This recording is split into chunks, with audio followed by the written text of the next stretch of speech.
dito. Siya nga pala, nabili na namin yung lupa dun. Sa dadagdagan na pala yung lupa nyo dun. So nagbili pa ulit.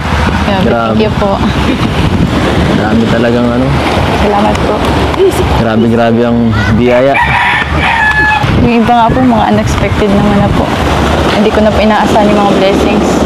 Ako, unexpected ba ako? Pansin po.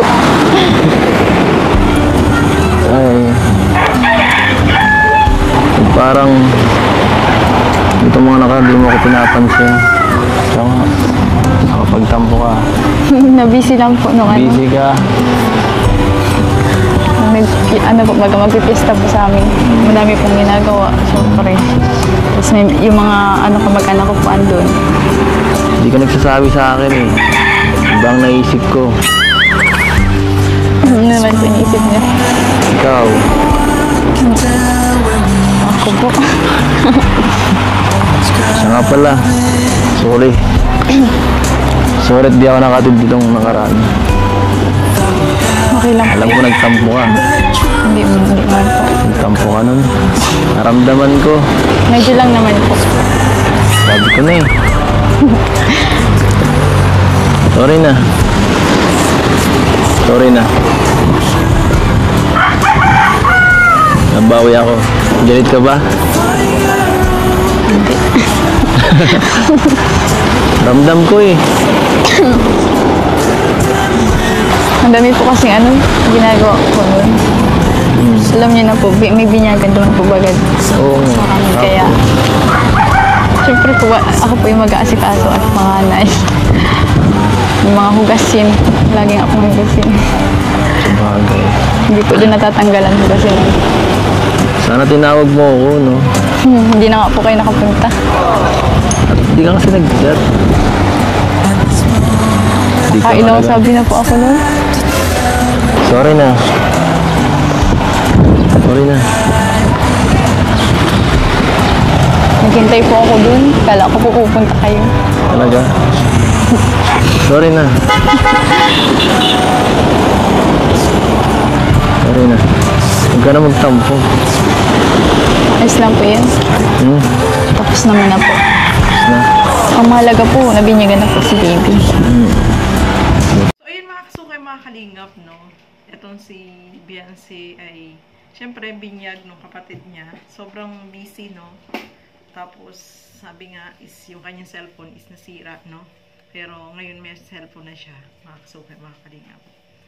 At dahil dyan, nagtampo siya kay Kalingap Edo dahil hindi pumunta nung binyag. Ilang beses na pa lang siyang sinabihan pero hindi nakarating itong si Kalingap Edo. So, medyo may tampururot. Itong si Beyonce, no, nagtampo siya. Siyempre, ina-expect mo na pupunta tapos hindi naman pumunta ng mga kasukay, mga kalingap. Kahit naman sino. Tsaka matagal na niyan sinabihan, ilang beses na pala niyan sinabihan tapos hindi naman pumunta. Kaya, ayun, nagtampo po ng mga kasukay, mga kalingap. Pero okay na din, no? Sabi nga ni Beyonce, tapos na yun at bumawi na lang siya sa susunod. At saka, inasabi siya dyan na nagpapamiss lang siya kay Kalingap Edo kasi hindi nga niya nire-replyan sa mga text, no? Paminsan-minsan naman ay magpamiss, no? So, ayan nga po mga kasukay, mga kalingap, no? Nakakatuwa, no? At ituloy pa po natin. Hindi lang naman yun ang kaya kong hintayin eh. Ano po yun? Ano yun? Tinatanong pa ba yan? Hindi ikaw. Ano ba? Anong klaseng tanong yan? Papahintay ka pa ba? Pero effective na miss kita. Huwag mo na inuulitin ha. Huwag mo na ulitin. Congrats! Kaya nga po. Thank you po. Kila Kuya Rob. Congrats! Grabe, sisimula na yung bahay niya. Ang laki na. Ang laki-laki. At sigurado, kasya doon kahit dalawang pamilya. Kasyang-kasya kahit dalawang pamilya. Kahit sumama pa nga ako doon eh, kasya pa rin.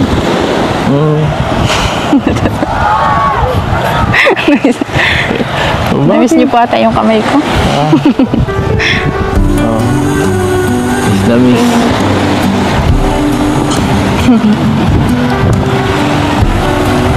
Bakit? Opo. Sige na po.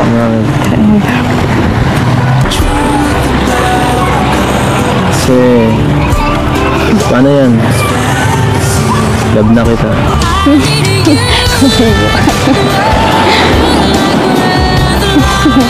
Opo kasi.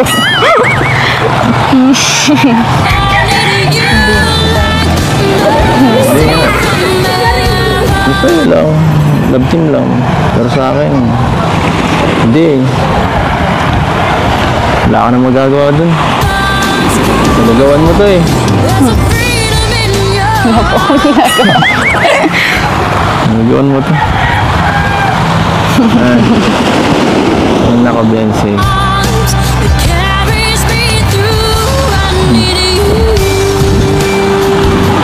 But, Sobrang kinilig po ba kayo? Grabe, no? Nakakatuwa naman.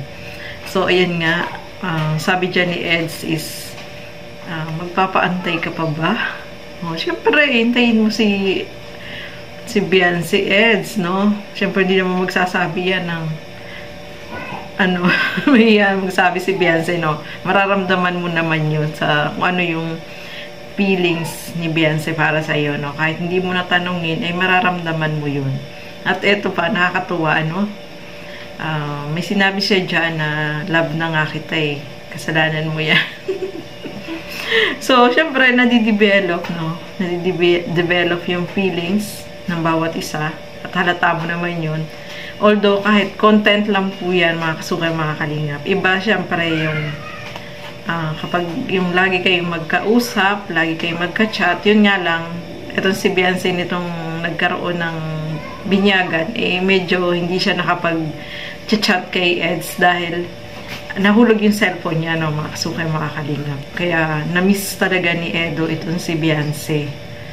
So, nakakatuwa lang, no, kasi yung feelings ni Kalingap Edo, para sa akin, no, opinion ko po ito, no, ewan ko lang po sa inyo kung ano yung masasabi nyo. Hindi lang for content, kasi makikita mo sa kilos niya, sa galaw niya, kung for content lang po yan, no?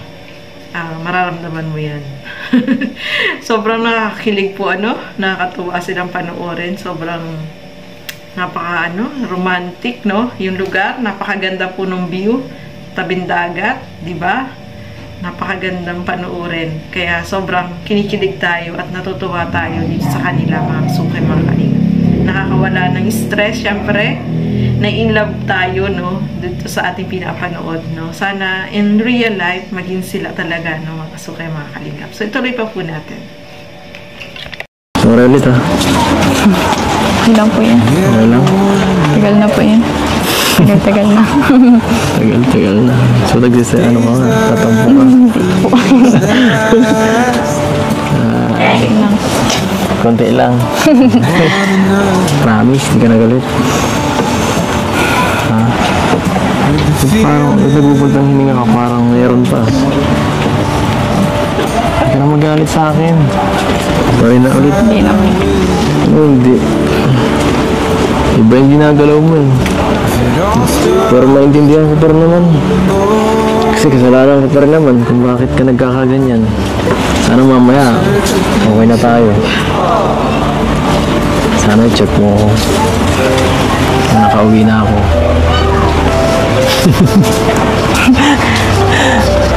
Bakit? Ayoko nakikita. Ayoko ang galit ka sa akin eh. Ayoko nang gano'n. Hindi na ako galit. So yun, mga kasukay, mga kalingap, no. Nakatuwa sila, no. Si Kalingap Edo, ano siya. Ayan, medyo makulit siya. Siyempre, may kasalanan siya kay Beyonce, hindi naman siya pumunta. Ilang beses naman siya sinabihan, o diba? Siyempre, mararamdaman mo yun kapag nagtampo sa iyo yung isang tao, o diba?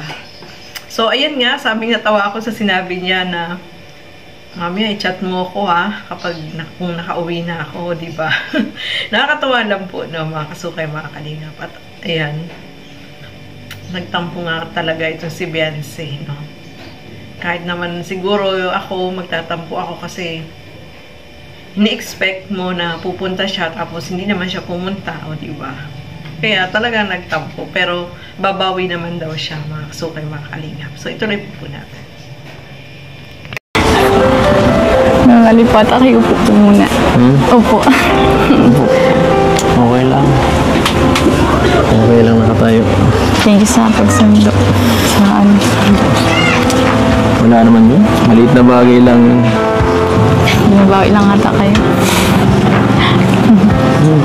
Bumabawi talaga ako. Ito Beyonce, ang kinita nyo, di ba nabanggit ko nung nakaraan, nasa 16,000 plus yon. So hinati ko sa dalawa, tig 8,475 kayo. Di ba? Ang galing. Laking tulong din, nag-ano lang kayo, nag live selling lang kayo, no? Laking tulong. So baka plano ko sa sunod, yung sa K-Boys din naman, ano? Bawa, mga love team, ganun, para makatulong din.